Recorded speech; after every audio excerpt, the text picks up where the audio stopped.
سنی اللہ کا قرآن فرمایا قل ان کنتم تحبون اللہ فاتبعونی یحببکم اللہ،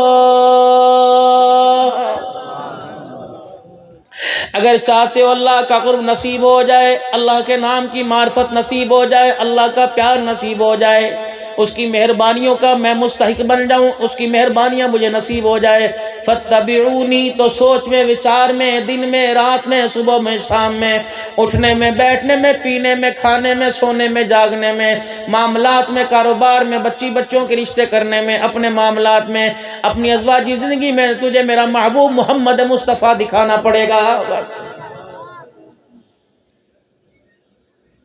ہم دنیا کے اندر کمانے نہیں آئے، دنیا کے اندر مکان بنانے نہیں آئے، دنیا کے اندر دوبارہ اللہ نے آپ کو مجھے زندگی عطا فرمائی، یہ پہلی زندگی نہیں ہے، یہ دوسری زندگی ہے۔ کیف تکفرون باللہ وکنتم امواتا فاحیاکم ثم یمیتکم ثم یحییکم ثم الیہ ترجعون، تم مردہ تھے، مردہ وہی ہوتا ہے جو پہلے زندہ ہوتا ہے۔ عالم ارواح نے اللہ نے سب کی روحوں کو زندہ کیا تھا، امتنا اثنتین واحییتنا اثنتین، دو موتیں، دو زندگیاں۔ عالم ارواح نے اللہ نے سب کو زندہ کیا، آپ کی میری روحوں کو اللہ نے زندہ کیا، اور عالمی اللہ نے جلسہ کر دیا، اور عالمی خدا پاک نے خطاب کر دیا۔ اس خطاب میں بھی شامل تھا، میرے اماں جان بھی شامل تھی، میرے ابا جان بھی شامل تھے، میرے رشتہ دار بھی شامل تھے، جس میں پروردگار عالم نے اپنی ذات کی پہچان کروائی تھی، اور آپ سے بھی، آپ کے بچوں سے جو آپ کے داد کے نان کے دنیا سے چلے گئے، ہر ایک کو اللہ نے اس وقت آپ کے میرے ساتھ بٹھا کر اللہ نے مخاطب ہو کر فرمایا تھا، بتاؤ او بندے تم میری پہچان کیا رکھتے ہو، مجھے اپنا کیا مانتے ہو؟ الستو بربکم، کیا میں تمہارا رب کوئی نہیں؟ تو سب نے کہا تھا اللہ تیرے علاوہ زمین آسمان میں ہمارا رب کوئی نہیں۔ فرمایا بندے اب میں تمہیں دنیا کی زندگی میں، عالم ارواح کی زندگی میں موت دے کر، دنیا کی زندگی میں رحم مادر کے ذریعے میں تمہیں دنیا کے اندر بھیجوں گا، جس طرح تم نے آج یہاں میری توحید کا، میری الوہیت کا، میری ربوبیت کے پھلیروں کو بلند کیا، دنیا کی زندگی میں جا کر تنگی میں، سہولت میں، پیٹ پہ پتھر باندھنے پڑ جائیں یا دونوں ہاتھوں سے روٹی کھانی پڑ جائے، یا بلال کی طرح ٹاٹ والا لباس پہننا پڑ جائے، یا ریشم والا لباس پہننا پڑ جائے، جس طرح یا تم نے میری توحید کا اعلان کیا، تمہیں زمین پر جا کر بھی میری کبریائی کا اعلان کرنا پڑے گا۔ یہ تو وعدہ ہے اللہ سے۔ جو وعدے کا خلاف ہو جائے اس امام کے پیچھے نماز کوئی نہیں، جو وعدے کی خلافی کرے بازار کے اندر اس کا اعتبار کوئی نہیں۔ میرے عزیزوں وہ کہ جی لاکھ میں قرآن پہ قسمیں اٹھا کے کمیٹی ڈال دو گئے تو وعدے کا پورا کوئی نہیں، اللہ اکبر۔ اور میرے عزیزوں جو وعدے کا خلاف ہو، پرچون والا اسے چینی آٹا دال نہیں دیتا، جو وعدے کا خلاف ہو کپڑے والا کپڑا نہیں دیتا، سونے والا سونا نہیں دیتا۔ اور میرے عزیزوں دنیا کے چند سکوں پر اگر وعدہ خلافی کرو تو بے اعتبارہ بن جاتا ہے، خدا کے حکموں کی جو وعدہ خلافی کرے گا بتاؤ وہ اللہ کے دربار میں کیسے اعتبار والا بنے گا۔ پھر دوسری ہماری سب سے بڑی غلطی، مجھے پتہ ہے پانی نل سے ملے گا، میں دیوار کے پاس جا کے کھڑا ہو جاؤں پانی ملے، پانی ملے گا۔ مجھے پتہ ہے روٹی پکے گی ذریعہ آٹا بنے گا، اور روٹی آٹے کے درمیان ذریعہ میری ماں، میری بہن، میری بیوی، میری بیٹی بنے گی۔ میں لوہے کے ٹرنک کو کھول کر اندر منہ کر کے کھڑا ہو کہ روٹی مل جائے میرا پیٹ بھر جائے، نہیں ملے گا۔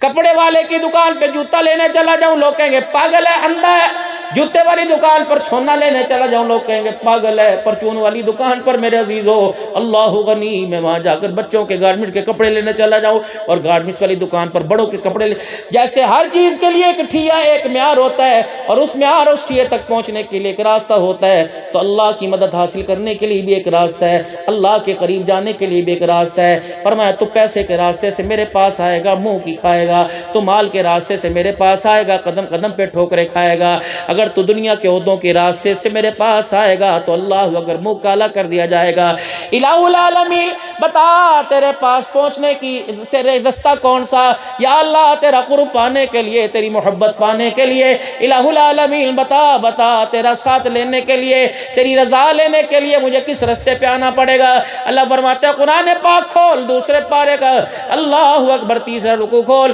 اور پہلی آیت پڑھ، یا ایھا الذین آمنوا استعینوا استعینوا بالصبر والصلاۃ، میری مدد حاصل کرنے کا، میرا قرب لینے کا، رزق کے دروازے کھلوانے کا، بیماریوں سے صحت پانے کا واحد راستہ استعینوا بالصبر والصلاۃ، جیسے تیرے پر حالات آئیں صبر والے دروازے پہ آ جانا، اور اللہ اکبر جب پریشانیاں آ جائیں تو سجدے والے دروازے پہ آ جانا، تجھے صبر والے دروازے پر خدا ملے گا اور نماز والے دروازے پر خدا کی رضا ملے گی۔ اب بتاؤ بصیرہ والو، چوک قریشی والو، محمود کوٹ مظفر گڑھ والو، اللہ اکبر میرے عزیزوں، کبھی حکومتوں کے دروازے پر جن کو تم نے ووٹ دے کے اپنا ووٹ ضائع کیا، کبھی ان کے دروازے پر میرے عزیزوں، کبھی پیسے کو ماں باپ بنا لیا، کبھی عہدوں کو، کبھی امریکہ سعودیہ کے ویزے کو ماں باپ بنا لیا، یہاں سے تو کھلے منہ پر آئیں گے۔ رب العالمین کی قسم ہے، محمد الرسول اللہ صلی اللہ علیہ وسلم والا بتلایا ہوا راستہ چھوڑ کر اگر جاؤ گے تو منہ کی کھاؤ گے،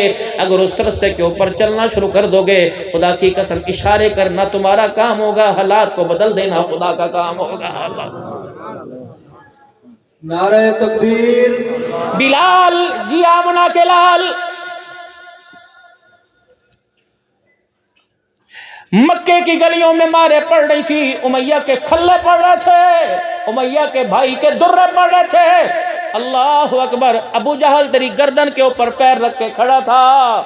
امیہ اور اس کا ایک بھائی اتنی بڑی رسی لے کر تیرے گلے میں ڈال کر اس کو بل دے کر تیرے گالوں پر پیر رکھ کر یوں کھینچ رہے تھے، صدیق کے ککارے نکل گئے، ابو بکر کی چیخیں نکل گئی، رحمت دو عالم صلی اللہ علیہ وسلم کے پاس دوڑے ہوئے گئے، یا رسول اللہ آج تیرا بلال کوئی نہیں بچے گا، آنکھیں بھی باہر نکل گئی، زبان بھی باہر نکل گئی، ایک جھٹکا لگا تو اس کا نڑکھڑا کٹ جائے گا۔ حضور نے فرمایا بلال بتا تو سی ابو بکر کیا ہو رہا ہے، کہ رسی ڈال کے اتنی زور سے دبایا گیا ہے کہ بلال کا رنگ ہی لال ہو گیا ہے اور بلال کی آواز نہیں نکلتی۔ اللہ اکبر، رب العالمین کی قسم ہے، آپ نے فرمایا صدیق دوڑا دوڑا جا اور جا کے بلال کو کہے تو آہستہ اللہ اللہ کہہ لے، تو آہستہ احد احد کہہ لے، کوئی فرق نہیں پڑتا، کم از کم ان کی مار سے تو بچ جائے گا۔ صدیق کی بھی دوڑے لگ گئی، بلال حبشی کے سرانے کھڑے ہو کے رونے لگ گئے، اے بلال ہاتھ جوڑتا ہوں، احد احد، آہستہ کہہ لے، زور سے نہ کہے۔ سیدنا بلال حبشی رضی اللہ تعالیٰ عنہ مسکرا کے کہنے لگے ابو بکر بتا خدا یا کسی کا بھیجا ہوا آیا؟ اللہ اکبر، فرمایا اس نے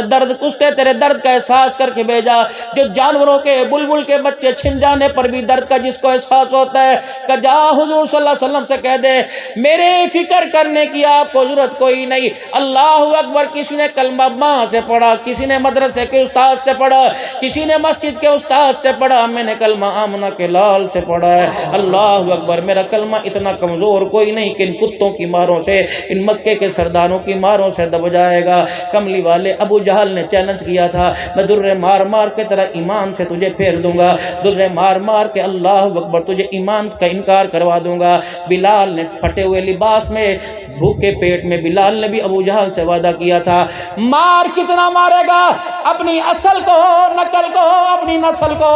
اپنے قوم قبیلے والوں کو لے آ، مارو، دونوں ہاتھوں سے مارو، لکڑیوں سے مارو، نیزے تیر تلواروں سے مارو، میں محمد کا غلام ہوں، میں جو دنیا بلال کے نام سے جانتی ہے، رب العالمین کی قسم ہے، مار مار کر میرے رگوں سے خون تو نکال سکتے ہو لیکن بلال کے سینے سے عشق رسول نہیں نکال سکتے ہو۔ اللہ اکبر، کملی والے آپ میری وجہ سے روئے نہ، آپ ہنسے مسکرائے، رب العالمین کی قسم ہے جب تک دھرتی کے اوپر بلال سانسیں لیتا رہے گا، محمد تیرے لائے ہوئے دین کا پھلیرا قیامت کی صبح تک بلند ہوتا رہے گا۔ نعرہ تکبیر، عظمت صحابہ، عظمت سیدنا بلال، ایمان سیدنا بلال، عظمت صحابہ، شان اولیاء اللہ۔